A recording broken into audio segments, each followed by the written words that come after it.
వక్ఫ్ సవరణ బిల్లుకు parliamentary JPC ఆమోద ముద్ర వేసింది. పలు ప్రతిపాదనలతో బిల్లుకు ఆమోదం తెలిపింది. వక్ఫ్ సవరణ బిల్లులో 44 మార్పులను ఎంపీలు సూచించారు. వాటిలో 14 సవరణలను ప్యానెల్ చైర్మన్ జగదాంబికాపాల్ ఆమోదించినట్లు తెలిపారు. ఎన్డీఏ సూచనలతో ఆమోదించారని విపక్ష ఎంపీలు ఆరోపిస్తున్నారు. ఇక విపక్షాలు సూచించిన మార్పులు తిరస్కరించారని మండిపడ్డారు.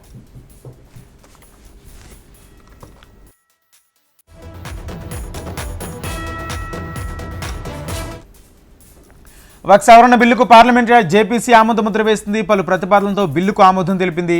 వక్ఫ్ సవరణ బిల్లులో 44 మార్పులను ఎంపీలు సూచించారు. వాటిలో 14 సవరణలను ప్యానెల్ చైర్మన్ జగదాంబికాపాల్ ఆమోదించినట్లు తెలిపారు. ఎన్డీఏ సూచనలనే ఆమోదించారని విపక్ష ఎంపీలు ఆరోపిస్తున్నారు. ఇక విపక్షాలు సూచించిన మార్పులు తిరస్కరించారని మండిపడ్డారు.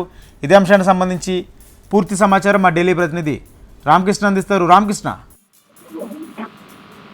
వక్ఫ్ సవరణకు సంబంధించి ఈ రోజు కొన్ని మార్పులు చేర్పులు చేయడం జరిగింది.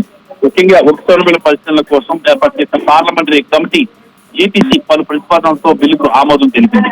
విపక్ష ఎంపీలు సహా ఇతరాలు మొత్తంగా 44 మార్పులు సూచించగా 14 సవరణల కమిటీ ఆమోదించినట్టు ప్యానెల్ చైర్మన్ జగదాంబికాపాల్ వెల్లడించారు.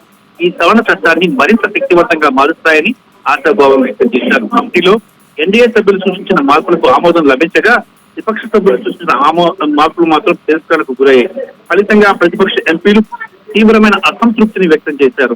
ప్రజాస్వామ్య పద్ధతిలో కమిటీ పనిచేయలేదని విపక్ష సభ్యులు ఆరోపించారు. ఇక మొత్తం జేపీసీ సూచించిన 14 ప్రతిపాదనల ఆమోదానికి సంబంధించి జనవరి 29న ఓటింగ్ జరగనుంది. జనవరి 31న తుది నివేదిక లోక్సభకు అందజేయనట్టు అధికార వర్గాల నుంచి అందుతున్న సమాచారం. ఇంకా ఇటు విపక్ష ఎంపీలు అడిగిన సవరణలకు సంబంధించి ఏ మార్పులు చేయలేదంటూ కూడా వీళ్ళు ఆరోపిస్తున్నారు. ఏదైతే బీజేపీ ఎంపీలు చేసిన సవరణలు మాత్రమే పరిగణలోకి తీసుకున్నట్లు కూడా ఆరోపిస్తున్నారు. దీనికి సంబంధించి విపక్షాలు మళ్ళీ దీని మీద ఏమైనా ప్రశ్నలు ఏమైనా అంశం ఉందా?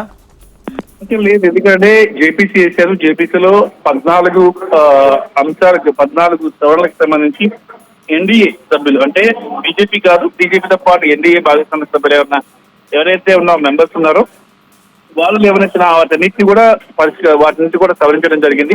కానీ విపక్షం కాంగ్రెస్ కానీ ఎన్సీపీ కానీ ఇంకా తృణమూల్ కాంగ్రెస్ కు సంబంధించినటువంటి పార్టీల నేతలు లేవనెత్తిన ప్రశ్నలకు మాత్రం ఆమోదం లభించలేదు, వాటిని పరిగణలోకి తీసుకోలేదు. దీంతో వీళ్ళంతా తీవ్రమైన నిరసన వ్యక్తం చేశారు.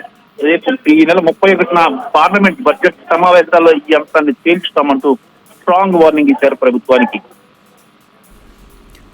Right, thank you Ramakrishna. మొత్తంగా వక్ఫ్ సవరణ బిల్లులో 44 మార్పులను సూచించిన ఎంపీలకు దానికి సంబంధించి 14 సవరణలను ఆమోదించినట్లు ప్యానెల్ చైర్మన్ జగదాంబికాపాల్ తెలిపారు. అయితే విపక్షాలు సూచించిన సవరణలకు సంబంధించి ఎటువంటి మార్పులు చేయలేదంటూ విపక్ష పార్టీ నేతలు మండిపడుతున్నారు.